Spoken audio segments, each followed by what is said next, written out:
So இதெல்லாம் consider பண்ணுறதுனால you will require a very close monitoring. So எப்படி இதை ப்ரிவெண்ட் பண்ணலாம் அப்படின்னு பார்த்தோம்னா, நம்ம இந்த மாதிரி டிஸ்கஸ் பண்ண மாதிரி, if you are a prone person, if you are a high risk mother, உங்களுக்கு உங்களோட obstetrician certain conditions and example ஒரு எக்ஸசைஸ் ருட்டீனோ இல்லை வேறு ஏதாவது ஸ்ட்ரிக்ட் டயட் ரெஜிமென் அந்த மாதிரி கொடுத்துருக்கலாம்.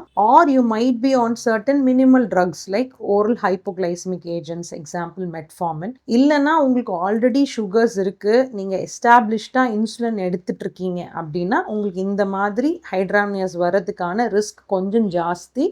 அப்போ you need to be on a strict monitoring. So once hydramnios வந்துருச்சு அப்படின்னா உங்களுக்கு எந்த மாதிரி சிம்டம்ஸ் வரும் ஆஸ் அ மதர்னு பார்த்தோம்னா, அஃப்கோர்ஸ் உங்களோட அப்டமன் வந்து நார்மலாக ஒரு அந்த சைஸ் ஆஃப் தி யூட்ரஸை விட கொஞ்சம் நிறையாவே டிஸ்டெண்டடாக இருக்கும்.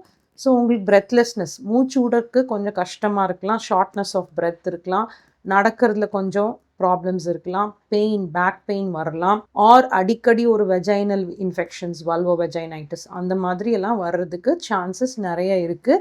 So you have to get your self check. So இதில் என்ன மோஸ்ட் இம்பார்ட்டன்ட் இம்ப்ளிகேஷன் நம்ம பார்த்தோம்னா, இந்த ஹெட் ஆர் ப்ரெசென்டிங் பார்ட்னு நம்ம சொல்லுவோம், அது ஃபிக்ஸ் ஆகாது மோஸ்ட் ஆஃப் த டைம்ஸ், மொபைலாகவே இருக்கும். ஸோ உங்களுக்கு if you are aiming for a vaginal delivery or so called normal delivery, உங்களுக்கு அதில் கொஞ்சம் ப்ராப்ளம்ஸ் ஏற்படலாம்.